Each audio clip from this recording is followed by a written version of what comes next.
Tanah Kananga ini sebuah jejak tidak hanya ditinggalkan sebagai tanda jalan, tapi sebagai bukti pengabdian yang tak kunjung padam. Puluhan tahun telah berlalu, namun gema syiar itu masih menderu, menembus dinding-dinding kelas, meresap ke dalam sujud-sujud panjang di tengah malam. Pesantren ini bukanlah sekedar susunan batu bata dan semen. Ia adalah napas para kiai, cucuran keringat para guru, dan doa-doa tulus yang melangit dari lisan para santri.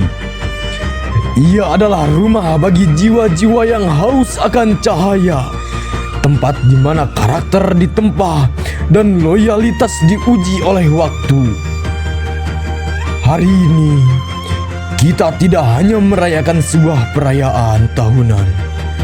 Kita sedang meneguhkan kembali sebuah janji, sebuah ikrar.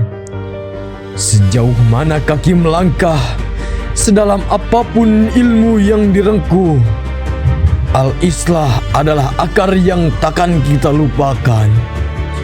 Loyalitas kita bukanlah pada bangunan, melainkan pada nilai, adab, dan perjuangan yang tak boleh berhenti. Karena bagi kita, Al-Islah bukan hanya sekedar belajar. Ia adalah identitas. Ia adalah kebanggaan. Ia adalah denyut nadi perjuangan kita semua. Satukan barisan, bulatkan tekad, karena di atas segalanya, Al-Islah adalah kita. Selamat datang di malam ihtifalan Pondok Pesantren Al-Islah Kananga.